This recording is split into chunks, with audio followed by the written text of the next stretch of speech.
তোমার জন্য আম কিনে আনছি, কাটতেছি। গাইস একটা সমস্যা হয়েছে, বাবু 3 দিন 4 দিন ধরে শুধু পাকা আম, আমরা কাঁচা আম আনছিলাম আচার বানাইতে, ওর মনে পড়ছে পাকা আমও গেল বছর খাইছিল, এখন পাকা আম চাই। পাকা আম খুঁজে পাই না কোথায়, সারা বাজার খুঁজে একজনের কাছ থেকে কিছু আম পাইছি, তো সেখান থেকে 2 কেজি আম নিয়ে আসছি। আনার পর যে বাসটা খাইছি সেটা আপনাদেরকে আমি দেখাইতেছি। মানে কি বলবো আর কি, এরকম করে আসলে ধরা আমি কখনো খাই নাই, এত টক এবং ফুলো আম। এই যে দেখেন বিচির মধ্যে চাকু ঢুকে যাচ্ছে, বিচি এত নরম, মানে এগুলো হলে কাঁচা আম, বিচি শক্ত হয় নাই, সেটা আর কি পাকাইছে ওরা। আর আমগুলো প্রচুর পরিমাণে টক। আমগুলো কেজে নিয়েছিল গাইস আমার কাছ থেকে 200 টাকা। দাঁড়াও দিচ্ছি, তোমার জন্য তো আমি এই লজটা খাইলাম। 400 টাকার আম নিয়ে আসছি, একদম বাজে হয়েছে। 400 টাকায় আমার ভালো না গেছে।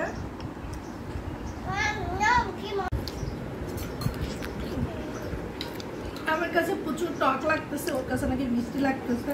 মজা অনেক না, মজা বললে তো মায়ের খাবে, কারণ তোমার জন্য আমার টাকাগুলো লস হয়েছে। এখন সেই ভয়ে বলতেছ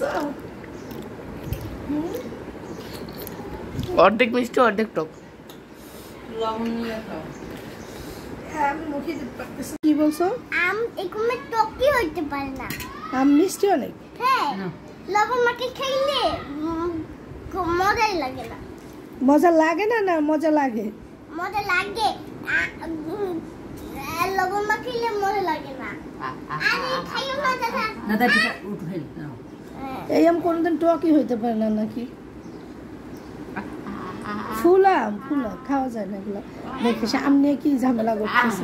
এই চুরাই তোরে কি করলি? আটা নিয়ে এসো, আটা নিয়ে এসো। একদম নিয়ে এসো। আটা আম নিয়ে এসো ফ্রিজে। আমি জানি এনে কান্নাকাটি বাজবে। আমি খাই নাই তো, বোকা বানাই। আটা নিয়ে ফ্রিজে যা। বোকা বানাই।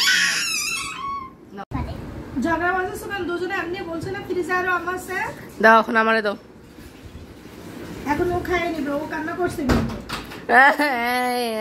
আমি কান্না করছি, দাও এখন। এখন কাটো। এটা তো মিষ্টি দেখাচ্ছে অনেকে। আমি খাইয়ে নি আগে। ঠিক আছে, এখন বলো কি কি প্রশ্ন করতেছো? আম ফল। হ্যাঁ আম ফল। আম খেলে কি হয়? শক্তি হয়, বুদ্ধি হয়। এই তাইলে মিষ্টি হয় কেমনে? মৃত্যু হয় কেমনে মানে? মিষ্টি হয় কেমনে? মিষ্টি মিষ্টি হয়, মিষ্টি লাগে আম। আম মিষ্টি লাগতেছে? হ্যাঁ, খাও, আরো দিব। দেখতো কমলা কমলা। আর গাল দেখ ওই ও আগে কাটা শুরু করে দিছে।